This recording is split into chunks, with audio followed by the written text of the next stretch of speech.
All right, guys. I'm going to talk to y'all a little bit about, and this is just, for the most part, off the cuff. This is exactly what I feel about BLM, the BLM movement, the doxing of people that disagree with BLM and the things that they stand for, and the way that they hide, the way the whole organization hides behind a name to make themselves look different than what they really are, and how they deluded a lot of people, because people look at the name and be like, how can that be bad? That's got to be a good thing, so they'll support it.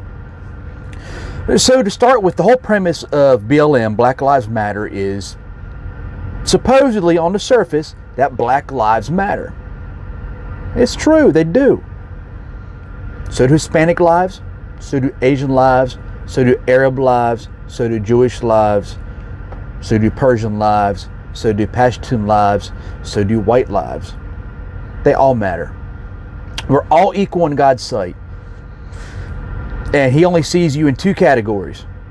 Either your spirit's with His Spirit and you follow His Son Jesus and you're saved and you're now clothed in a cloak of righteousness, in which case He's no respecter of person, no respecter of free nor slave. You can find that in Galatians. No respecter of man nor woman. He just sees you clothed in righteousness. That's all He sees. Now, if you don't follow His Son, all He sees is somebody that's dead to Him. That's it. You're dead to Him. Your name's not in the Lamb's Book of Life. You're dead to Yahweh. That's two categories. That's where He sees people. He doesn't see if you're black or white or Hispanic or Arab or Native American or whatever ethnic group you happen to identify with or be in or whatever. In this day and age, it's crazy. It's stupid. You all the identifiers and the pronouns. It's ridiculous. There's no sense in it. But anyway, so the Black Lives Matter movement. It all started back with the Trayvon Martin, George Zimmerman case in Florida, and they went in talking about Black Lives Matter, police brutality, and you know how it went. And they continue with the narrative that was disproven in the investigation, in the grand jury presentation, in the trials, that what their claim was not true at all. But they wouldn't let it go. And to this day, they still say that George Zimmerman was a killer and that the cops are killers and there's police brutality and there's oppression. And then we don't see him for a while until we see him again in Ferguson. And this is the same group that gave us pigs in a blanket, fry them like bacon, only good cops, a dead cop. They fueled the rioting and the looting in Ferguson, and all they did was they hurt the minority community in the city. They didn't help their cause at all. But because they say that we got all this police brutality, law enforcement singles out young black men, and it's the same thing that has been being told and taught to everybody in America for years. So no one questions it when this group comes out and says it. But you dig a little deeper, you find out that they are a far left-wing extreme radical group. They're very much aligned with Antifa. They believe that illegal aliens should have the right to vote. They don't want the police force as it is. They want it scaled back dramatically. They want reparations. Guys, since LBJ's, President Johnson's Great Society, we have pumped billions and billions and billions of dollars into the minority communities. And what do we have to show for it? Nothing. They have the highest homicide rate with their young men. The drug problem is rampant in their low-income communities. It's been an absolute complete failure. But yet, we've made so many people that live in the low-income neighborhoods totally dependent on the government. And it's a shame, and it's a really disservice to them. And quite honestly, the whole thought that any minority group needs a government subsidy, a government handout, or a special hand up, to me, that is the epitome of being a bigot. Because that's saying that you, Mr. Black man, you, Miss Latina, you, Mr. Arab, that you're not good enough to do it on your own, that you're not intelligent enough, that you don't work hard enough, that you're too lazy to do it on your own. So Big Daddy government's got to come by and give you a hand up and give it to you. And it's been a very destructive force in the minority community. It's been horrible. I can't stress that strong enough. Now, some are going to say, well, you're just being a racist. If I'm being a racist, Thomas Sowell's a racist. Larry Elder's a racist. Bill Cosby's a racist. Let's see who else is out there. Walter Williams is a racist. Let's see. Candace Owens is a racist. Terrence Kay's a racist. David J. Harris is a racist. Look, there's a lot of minorities that have embraced the Brexit movement because they're seeing the truth. And they're pointing it out. You know, just go to UncleTom.com, and it's a documentary where black conservatives have been interviewed about their experience leaving the Democrat Party to embrace conservatism. It's very eye-opening, and you really need to watch it. But the thing is, we are putting a special emphasis on one people group that's based off of skin color, and that's not even racist. See, a race, black is not a race, black is a color. So you're really talking about bigotry. See, a race would be Jews. Jewish people are a race. They come in different colors, but that's a race, not just a religion. So if you're an anti-Semite, yeah, you can say you're racist. But if you're against people of a different color than you, then you're just plain old bigoted. Either one's just ignorance, and there's really no room for it, especially in America. The beacon of opportunity in the world. Why are we still struggling with this? And I'll tell you, and studies bear this out, if you just do some research on your own outside of Google, use something like DuckDuckGo or Mozilla Firefox, and you're going to find that a lot of studies will show that racism was on a great decline until the previous administration. And then when that president started saying that white people are inherently racist, and rhetoric like that, it started getting a lot of pushback. And radical fringe groups were embraced by that administration, and it was very divisive for the country. Now, the current administration inherited a lot of mess, and this current president doesn't have the political finesse to navigate through these waters and these problems. With the grace that is probably needed. He's a very blunt, very straightforward person, and he doesn't know the finer points. He's a businessman from the Queens with construction crews and unions and stuff, and that's honestly why a lot of people elected Donald Trump, was because of that. So now, to embrace the Black Lives Matter movement and the blackout and the BLM hashtags on everything, it's very condescending.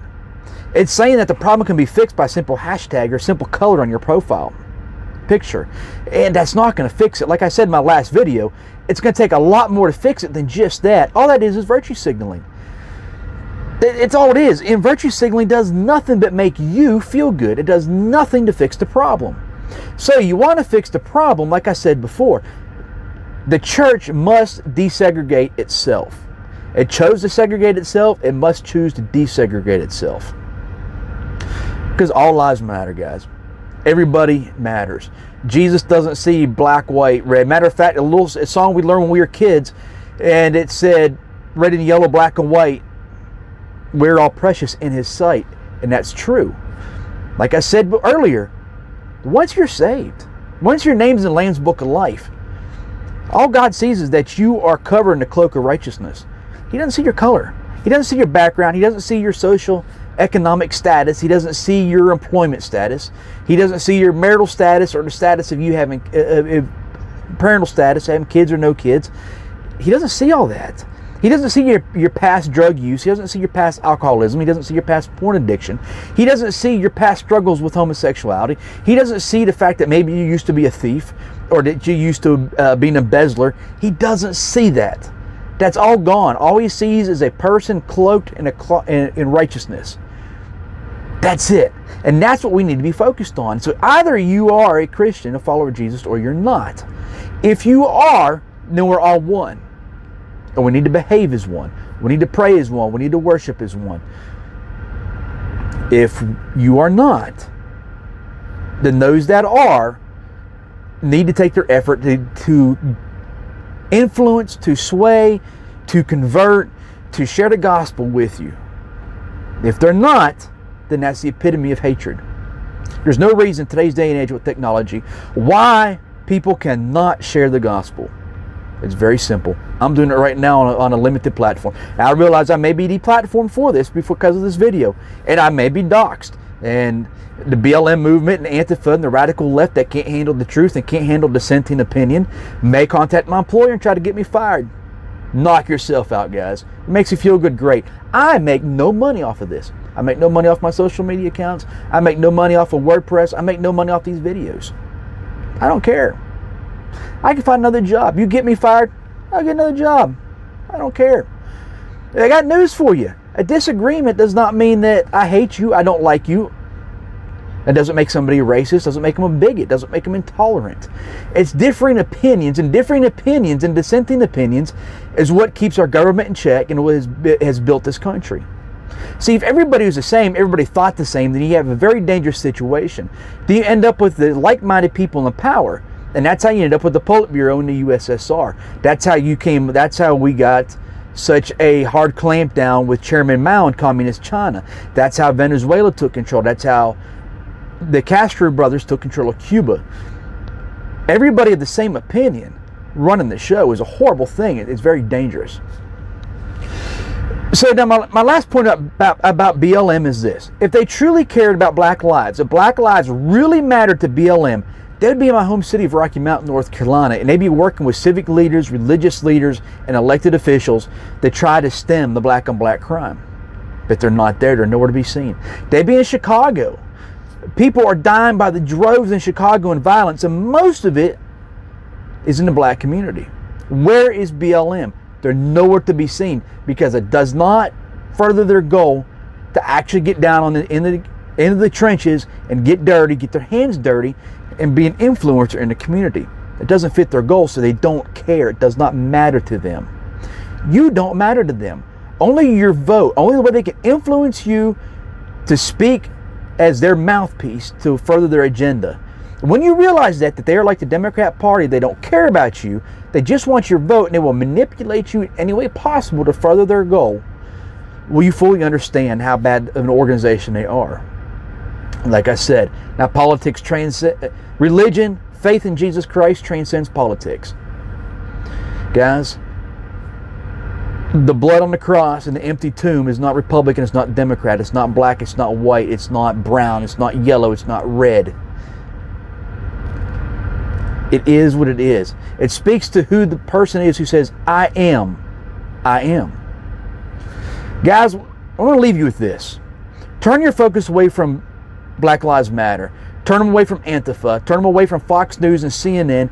Turn away from Donald Trump and Nancy Pelosi. Turn away from George Soros and all the protests and the riots.